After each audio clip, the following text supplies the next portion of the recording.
ரீசெண்டா வந்துட்டு பெண்கள் அதிக அளவுல சர்க்கரை நோயினால பாதிக்கப்படுறாங்க. அதுக்கு ஒன் ஆஃப் த ஃபேக்டர் பார்த்தீங்கன்னா ஸ்ட்ரெஸ். ஸ்ட்ரெஸ் எப்படி நம்ம ட்ரீட் பண்ணிக்கலாம் அப்படின்னா, இப்போ டெய்லி லைஃப்ல நமக்கு டைம் மேனேஜ்மெண்ட் ரொம்ப ரொம்ப முக்கியம்.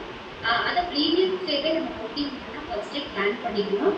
அதே போல வந்துட்டு பார்த்தீங்கன்னா நீங்க வந்துட்டு இப்போ எதிர்பாராத ஒரு இழப்பு, ஒரு ஆக்சிடென்ட்ஸோ இல்லை ப்ராப்பர்ட்டி இஷ்யூஸோ இல்லை எக்கனாமிக்கலாக லோ ஆகிறீங்க, அந்த மாதிரி டைம்ல கூட நம்ம என்ன நினைச்சோம் அப்படின்னா இதுவும் கடவுள் போகும், எதுவுமே வந்துட்டு லைஃப்ல நிரந்தரம் கிடையாது, மாற்றம் ஒன்றே மாறாது.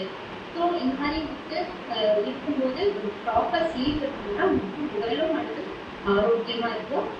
அப்புறம் சுகர் லெவல்ஸும் நமக்கு கண்ட்ரோல்ல இருக்கும். ஸோ டயபெட்டிக்காக இருந்தால் கூட கரெக்டான உடற்பயிற்சி, உணவு கட்டுப்பாடு, கூட ஸ்ட்ரெஸ் லெவல்ஸ் இல்லாமல் ப்ராப்பர் டைமுக்கு தூங்கி எழுதிக்கிறீங்க அப்படின்னா உங்களிடம் தெரிஞ்சுக்கிட்டீங்க அப்படின்னா நீங்களும் ஒரு மகிழ்ச்சியான நிறைவான வாழ்க்கை வாழ முடியும்.